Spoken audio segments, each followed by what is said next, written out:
Assalamualaikum warahmatullahi wabarakatuh. Bismillahirrahmanirrahim. Kita lanjutkan kajian kita. Pada kesempatan ini melanjutkan sebuah judul Perang Teluk dalam kitab suci, diuraikan oleh Imam Musa Praja Siswaya. Saudara-saudara, para pemirsa yang budiman, Assalamualaikum warahmatullahi wabarakatuh. Bismillahirrahmanirrahim. Bani Israel bertaburan ayat-ayat Quran suci yang mensintir sifat-sifat Bani Israel yang sebetulnya merembes dalam diri umat Islam, yaitu sifat sombong karena merasa jenius, kaya dan berkuasa, sifat serakah, hidup dari rente ekonomi, tidak tahu malu seperti tercermin di dalam ayat jadilah kamu babi dan monyet, surat 5 surat Al-Maidah ayat 60. Paling teliti menyusun dalil hukum tetapi tidak menjalankannya, mendewakan ulama dan lain-lainnya. Akibat dari perbuatan itu Bani Israel dihancurkan oleh bangsa Babilonia pada tahun 500, saya ulangi lagi, pada tahun 597 sebelum Masehi, dan kemudian juga dihancurkan lagi oleh bangsa Romawi di bawah Jenderal Titus pada tahun 70 Masehi. Mereka tercerai-berai dan berkat Zionisme dan hadiah deklarasi Balfour pada tahun 1917 oleh Inggris, maka mereka menggusur bangsa Filistin atau Palestina dan mendirikan sebuah negara yang disebut sebagai negara Israel pada tanggal 14 Mei 1948. Tetapi negara Zionis ini pada zaman akhir akan mendapatkan ancaman dari timur sebagaimana dinubuatkan di dalam kitab Yesaya 18 dan kitab Wahyu 18 yang menyatakan munculnya api di timur, timbulnya peristiwa Armagedon karena Raja Babil yang perkasa dengan bersenjatakan api, asap dan belerang. Siapa lagi kalau bukan Saddam Hussein yang mengaku sebagai titisannya Raja Babil dengan senjata minyak, gas dan kimianya. Karena kalah segalanya, para pasukan Dajjal bahkan dinyatakan jelas di dalam Alkitab bahwa sungai Efrat menjadi kering. Berarti hancurnya ekonomi Irak akibat blokade dan peperangan.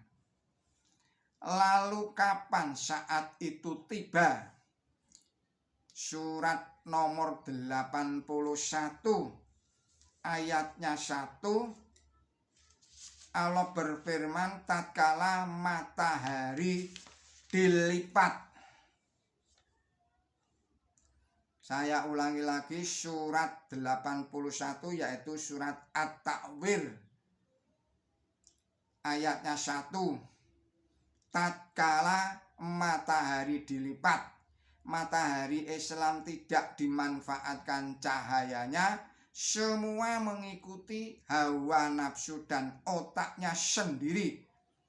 Quran suci hanya dipakai mencari uang dan popularitas, tidak dijadikan sebagai pedoman hidup atau tidak dipakai atau dipakai sebagai kampanye pemilu, memfitnah, menghantam dan mencaci maki sesama manusia.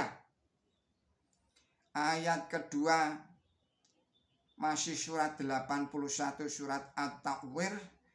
Dan tatkala bintang-bintang menjadi gelap.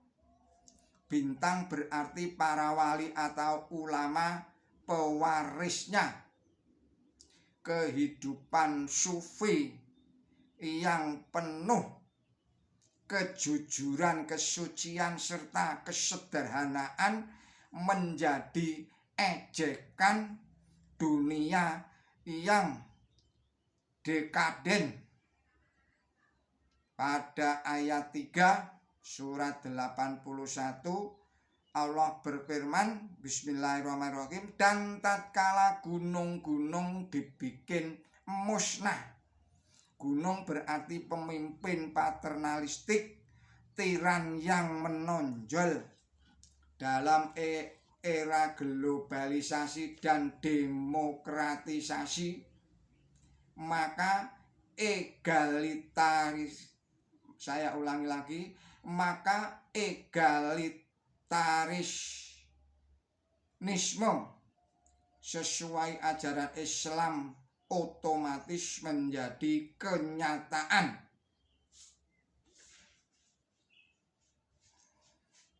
Ayat 4 surat yang sama yaitu surat 81 bismillahirrahmanirrahim.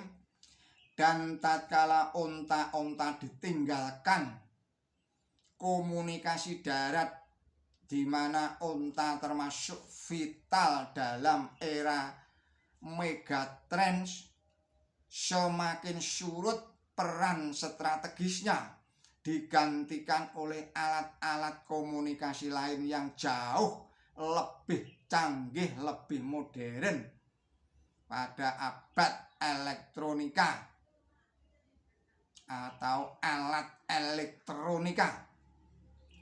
Kemudian ayat 5 surat 81 bismillahirrahmanirrahim. Dan tatkala bintang-bintang buas saya ulangi lagi, dan tatkala binatang-binatang buas dikumpulkan, yang dulu ditakuti sekarang binatang buas jadi bahan tontonan baik di sirkus, taman safari atau kebun binatang.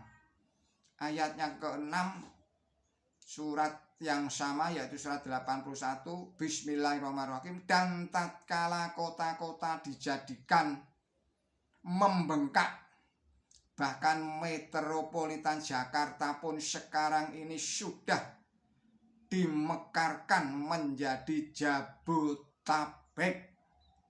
Ayat yang ke-7 surat yang sama yaitu surat 81 bismillahirrahmanirrahim. Dan tatkala orang-orang dipersatukan, timbulnya liga bangsa-bangsa, perserikatan bangsa-bangsa.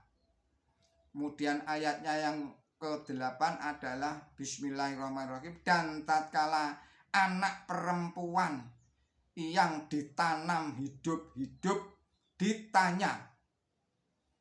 Ayat ke-9, karena dosa apakah ia dibunuh? Wanita sekarang mempertanyakan kenapa mereka dibunuh dalam pendidikan dan karier serta ditanam di dapur dan di tempat tidur. Gerakan emansipasi wanita yang sebetulnya adalah Islami. Ayat yang ke-10, dan tatkala buku-buku disiarkan, kemajuan teknologi adalah akibat majunya perbukuan. Begitu pula kemenangan Islam adalah akibat teknologi percetakan. Hazrat Mirza Ghulam Ahmad berkata, siarkanlah Al-Quran suci ini ke seluruh dunia dan berbagai bahasa, maka dia sendiri akan bekerja merombak hatinya manusia untuk kembali ke pangkuan Islam. Ayat yang ke-11, dan tatkala langit dibuka tutupnya berkat perkembangan teknologi, maka bisa dikirim satelit untuk menjelajah jagat raya. Ayat 12, dan tatkala neraka dinyalakan akibat kemajuan teknologi tanpa manusia memakai Quran suci sebagai pedoman hidup, malahan mengikuti Dajjal, Ya'juj dan Ma'juj dan Bani Israel, maka terbitlah neraka peperangan di Teluk Persia. Innalillahi wa inna ilaihi rajiun.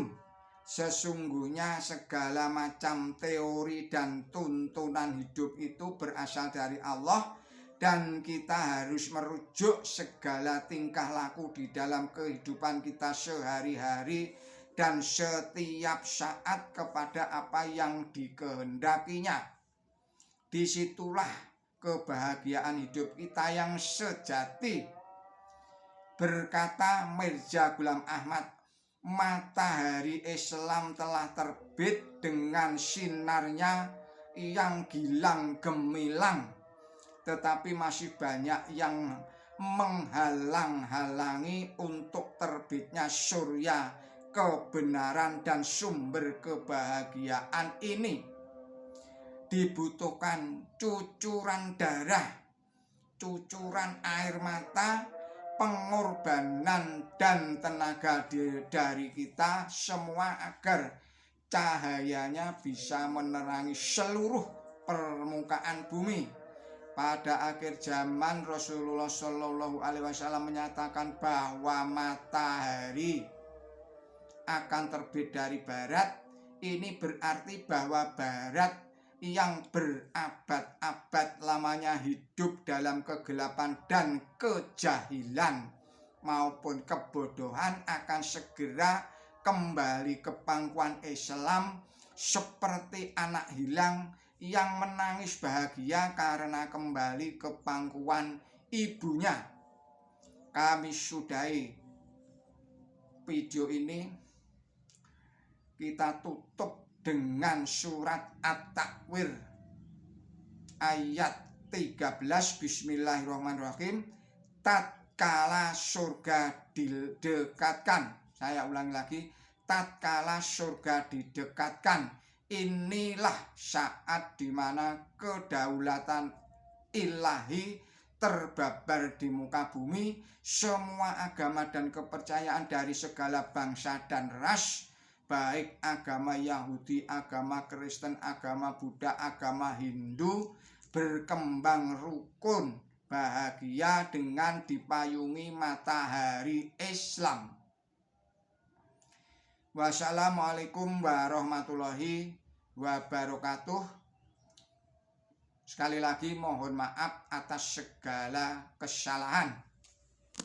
Billahi taufik wal hidayah. Wassalamualaikum warahmatullahi wabarakatuh.